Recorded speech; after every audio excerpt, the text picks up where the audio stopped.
Ukraine में रूसी सेना पहुंच चुकी है और कई रिएक्टर्स पर कब्जा कर लिया। और ये देखिए जरा तस्वीरें, और बताया जा रहा है रिएक्टर्स के आसपास धमाके हुए। क्या ये धमाके अगर रिएक्टर्स पर हुए तो बड़ा रेडिएशन का खतरा है। फुल स्क्रीन जरा मैप दिखाइए कहां तक पहुंच गई। ये देखिए जरा, ये रॉकेट जो आप उड़ता देख रहे हैं, ये आप मैप देख रहे हैं कि देखिए जो न्यूक्लियर रिएक्टर है, उन रिएक्टर में चेर्नोबिल, ओडेशा और मिकोलाइव, ये वो रिएक्टर है बताया जा रहा है जहां तक रूसी सेना पहुंच चुकी है। दो पर लगभग कब्जा हो चुका है रूसी सेना का। आइए मैं आपको बताऊंगा कि आखिर इस कब्जे का मतलब क्या है। विजुअल अगर आप दोबारा दिखाइए जहां पहुंची है रूसी सेना और किस जगह पर कब्जा किया है और कैसे हमले हो रहे हैं वो भी मैं आपको दिखा रहा हूं। लेकिन आइए मैं आपको दिखाता हूं कि क्या होता है परमाणु प्लांट। वजह यह है कि आपने परमाणु बम भी सुना होगा कि परमाणु बम, लेकिन परमाणु प्लांट क्या होता है, दोनों में फर्क क्या है, बहुत कम लोग जानते हैं। तो आइए मैं आपको बताने जा रहा हूं। यह है न्यूक्लियर रिएक्टर। कुछ इसी तरह बड़ी बड़ी भारी भारी चिमनी होती है। दुनिया भर में परमाणु प्लांट से बिजली का उत्पादन होता है। ये जो न्यूक्लियर रिएक्टर्स हैं, इससे बिजली बनती है, ऊर्जा बनती है। हमारे देश में कोयले से ऊर्जा तैयार होती है। परमाणु बम से भारी मात्रा में ऊर्जा निकलती है। यह ऊर्जा बहुत बड़ी तबाही मचा सकती है। आपको बताऊं, जो नाभिकीय रिएक्टर, इसे आप न्यूक्लियर रिएक्टर कहते हैं, इससे बिजली का उत्पादन होता है। परमाणु प्लांट की खास देखभाल बहुत जरूरी होती है क्योंकि इसमें लीकेज हो गया या कोई हादसा हो गया तो इससे जो रेडिएशन होगा वो बहुत खतरनाक है। जरा सी चूक भयंकर तबाही ला सकती है। और यूरोप के सबसे बड़े पावर प्लांट में आग की खबर है। गोलीबारी में प्लांट में आग का दावा किया जा रहा है और यूक्रेन ने रूस पर हमले का दावा किया है। परमाणु प्लांट में लगी आग पर काबू पा लिया गया। कहा जा रहा है रूस ने परमाणु प्लांट पर कब्जा किया हुआ है। कई परमाणु प्लांट है। आइए अब मैं आपको बताने जा रहा हूं, सुनिए जरा जेलेंस्की क्या कह रहे हैं, यानी रूसी राष्ट्रपति क्या कह रहे हैं परमाणु प्लांट पर कब्जे के बाद। सुनिए। Історію України, історію Європи. Російські війська атакували Запорізьку атомну станцію, найбільшу в Європі. Вона одна могла бути як 6 Чорнобилів. Російські танкісти знали, що вони обстрілюють. Повністю відбита пам'ять про Чорнобиль, про цю світову трагедію. तो रूस ने कब्जा कर लिया है और यूक्रेन के राष्ट्रपति कह रहे हैं पूरा यूरोप तबाह हो जाएगा अगर न्यूक्लियर रिएक्टर पर कोई रेडिएशन शुरू हो जाता है। परमाणु रिएक्टर पर कब्जे से जितने पश्चिमी देश हैं वो सब परेशान हैं। सबकी चिंताएं बढ़ गई हैं कि अगर एक भी रिएक्टर फट गया तो पूरा यूरोप खत्म हो जाएगा। और देखिए जरा रिएक्टर पर कब्जे के बाद कौन क्या कह रहा है। बाइडेन कह रहे हैं, बाइडेन ने फौरन यूक्रेन के राष्ट्रपति जेलेंस्की को फोन लगाया, रूस से हमले तत्काल रोकने को कहा है। दूसरी तरफ रूस से कहा है हमला रोको। ब्रिटेन कह रहा है, बोरिस जॉनसन कह रहे हैं, जॉनसन ने जेलेंस्की से बात की है फौरन, पुतिन को यूरोप के लिए खतरा बताया है, यूनाइटेड नेशन सिक्योरिटी काउंसिल की बैठक बुलाने की मांग की है। इसके अलावा जेलेंस्की खुद कह रहे हैं परमाणु प्लांट पर धमाका हुआ तो यूरोप स्वाहा हो जाएगा, यूरोप को अब जागना चाहिए। जेलेंस्की सीधे कह रहे हैं यूरोप का सबसे बड़ा प्लांट जल रहा है, यहां से बहुत ज्यादा बिजली जाती है, रूस के कारण परमाणु तबाही की ओर है। इसके अलावा आपको बताएं, नेटो का कहना है, आईएईए का कहना है 6 न्यूक्लियर रिएक्टर को कोई नुकसान नहीं हुआ है, रूसी हमले से कोई रेडिएशन अब तक नहीं हुआ है, उनका कहना है। ये कहना है आईएईए का।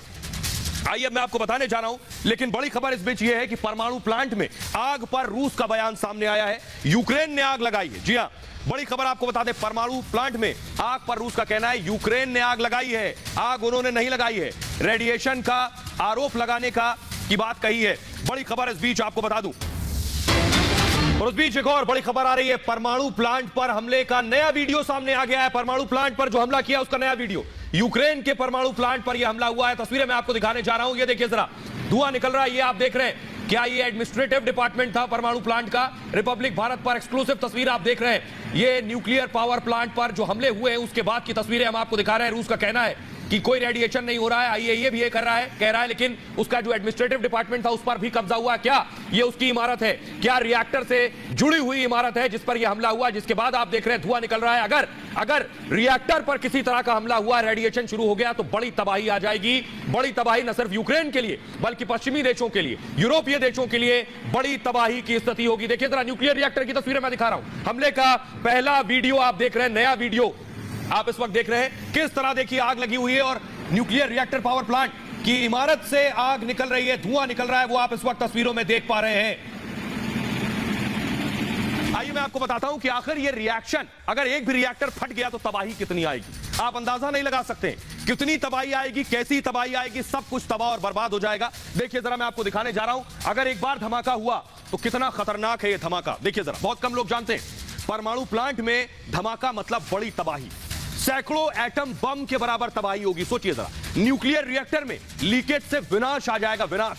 रिएक्टर का तापमान नियंत्रित रखना बहुत जरूरी होता है और रिएक्टर का दबाव भी कंट्रोल में रखना होता है। ऐसा नहीं होने पर परमाणु विस्फोट शुरू हो जाएंगे, एक के बाद एक पूरा रिएक्टर विस्फोट का शिकार हो सकता है और रेडियो एक्टिव तत्व चारों ओर फैल जाएंगे और इतना कि उस देश में रहने लायक स्थिति नहीं होगी। फुकुशिमा प्लांट में भी इसी तरह से तबाही मची थी। जापान में कूलिंग सिस्टम नहीं चलने से यह बड़ा हादसा हुआ था। यूक्रेन के परमाणु प्लांट में भी तबाही हो चुकी। इससे पहले चेरनोबिल प्लांट में इसी तरह का हादसा हुआ था। और आइए अब मैं आपको बताऊं क्या हुआ था। उससे पहले बड़ी खबर यह है कि United nation human right commission यानी यूएनएचआरसी में यूक्रेन पर वोटिंग हुई है। बड़ी खबर इस बीच ये संयुक्त राष्ट्र मानवाधिकार आयोग में वोटिंग हुई है। वोटिंग में भारत शामिल नहीं हुआ है। रूस के खिलाफ दरअसल प्रस्ताव था जिसमें भारत एब्सेंट रहा है।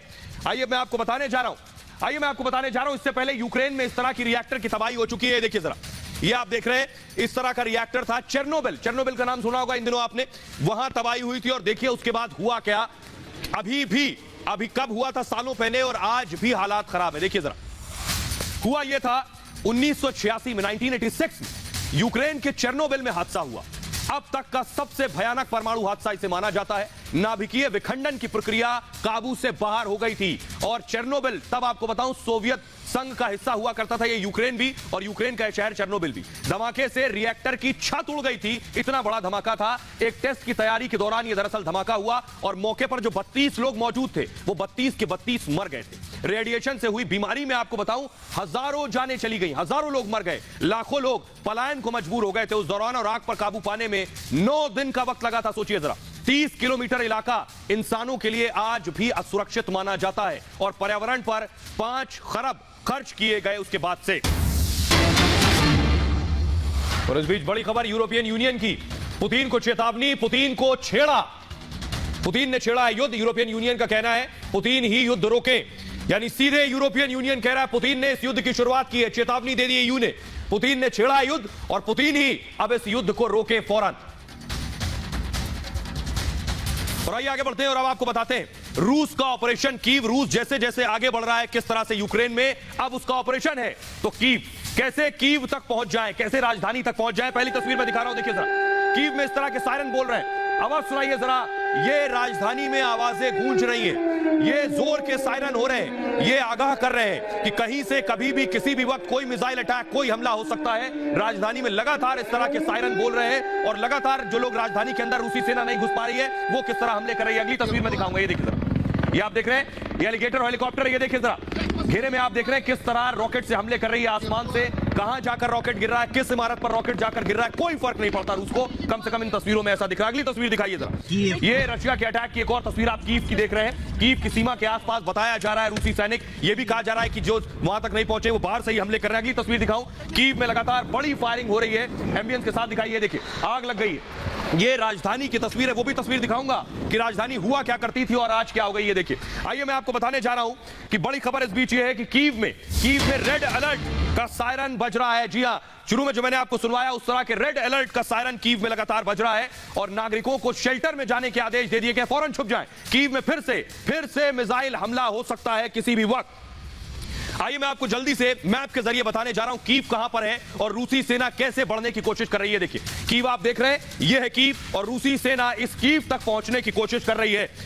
तो आपने देखा कीव की चढ़ाई पर है रूस और आखिर कीव तक क्यों जाना चाहता है रूस, कीव पे क्यों कब्जा चाहता है रूस, कीव क्यों इंपॉर्टेंट है रशिया के लिए। देखिए जरा, मैं आपको बताने जा रहा हूं कीव की महत्वपूर्ण इसलिए है, कीव शहर दरअसल यूक्रेन की राजधानी है और कीव पर कब्जा मतलब है पूरे देश पर कब्जा। कीव पर कब्जे से ही युद्ध विराम हो सकता है और राष्ट्रपति व्लादिमीर जेलेंस्की कीव में इस वक्त मौजूद है, ऐसा कहा जा रहा है। खबरें पोलैंड जाने की भी है। रूस जेलेंस्की को कब्जे में लेना चाहता है और पुतिन को जेलेंस्की चाहिए किसी भी हाल में, जिंदा या मुर्दा। कीव पर कब्जे से तख्ता पलट हो सकता है, सत्ता परिवर्तन होगा, जेलेंस्की को युद्धबंदी भी बनाया जा सकता है और कीव पर कब्जे से यूरोप को भी सीधा संदेश जाएगा कि आप पुतिन से लड़ नहीं सकते। कीव कब्जे से अमेरिका को भी सीधा संदेश जाएगा, यही कोशिश है।